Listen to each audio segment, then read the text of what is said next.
Shalom Bapak Ibu Saudara yang terkasih dalam Tuhan Yesus Kristus. Salam sejahtera bagi kita semua. Bagaimana kabarnya hari ini? Saya yakin dan percaya setiap kita tetap dalam penyertaan Tuhan yang begitu baik bagi kita. Mari sebelum merenungkan firman Tuhan, kita berdoa terlebih dahulu. Tuhan, kami mengucap syukur untuk hari baru yang Tuhan berikan kepada kami. Terima kasih Tuhan boleh menuntun kami dan ajarlah kami untuk berjalan sesuai dengan kehendak-Mu sepanjang hari ini. Dan biarlah firman-Mu boleh berbicara kepada kami. Di dalam nama Yesus Kristus kami berdoa. Amin.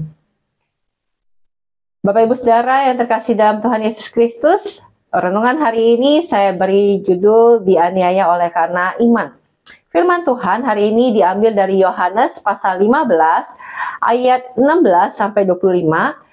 Tetapi karena cukup panjang, saya hanya akan bacakan dari ayat 16 sampai ayat ke-19.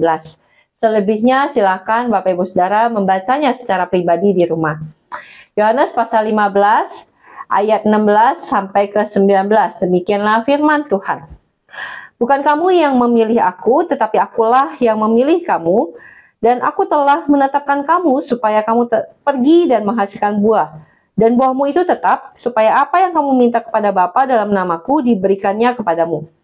Inilah perintahku kepadamu, kasihilah seorang akan yang lain. Jikalau dunia membenci kamu, ingatlah bahwa ia telah lebih dahulu membenci aku daripada kamu. Sekiranya kamu dari dunia, tentulah dunia mengasihi kamu sebagai miliknya. Tetapi karena kamu bukan dari dunia, melainkan aku telah memilih kamu dari dunia, sebab itulah dunia membenci kamu. Sampai di sini pembacaan firman Tuhan. Bapak Ibu Saudara, sebagai orang Kristen, kita sangat dekat dengan yang namanya kasih dan juga berkat. Kita mengasihi karena Allah telah lebih dulu mengasihi kita. Kita diberkati karena Allah mengasihi kita.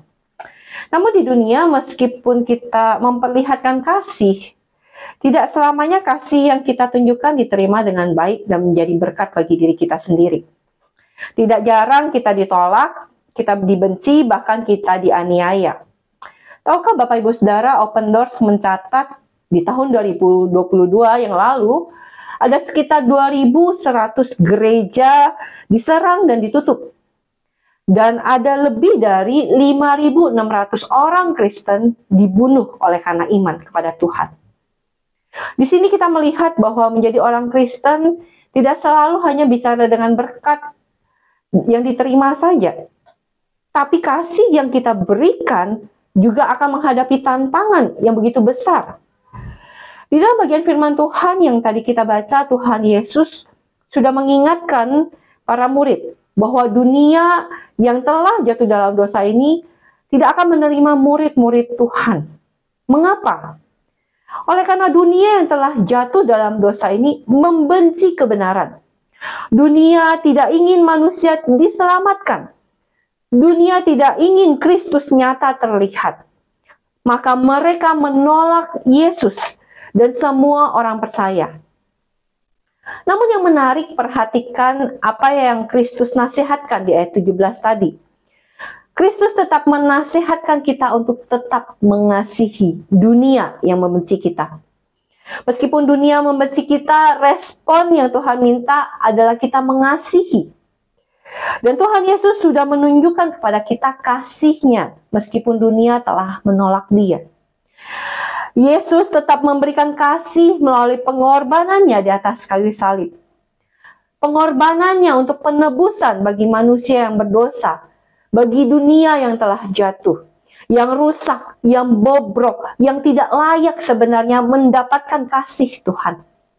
Tetapi Yesus rela supaya kita bisa selamat daripada maut. Dan Tuhan Yesus mengatakan, untuk itulah kita dipanggil sebagai milik kepunyaannya.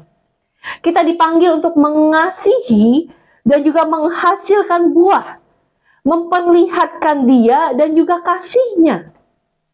Bapak Ibu Saudara, mengasihi dunia yang membenci kita tidak akan pernah menjadi hal yang mudah. Ke depan kita tidak pernah tahu apa yang akan terjadi. Penolakan apa yang akan kita terima, penganiayaan seperti apa yang akan diterima oleh orang percaya. Oleh karena iman kita kepada Kristus.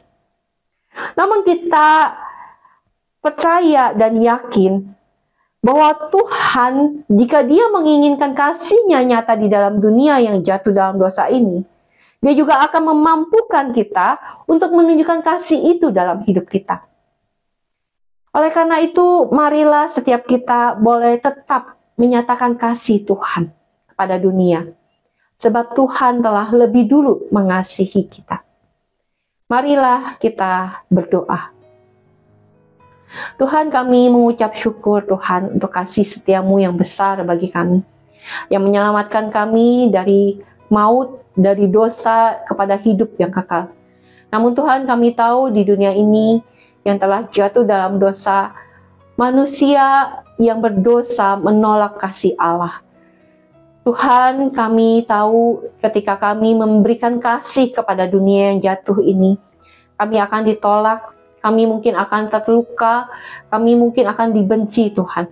Tetapi Tuhan, tolonglah kami untuk tetap setia menyatakan kasih Tuhan.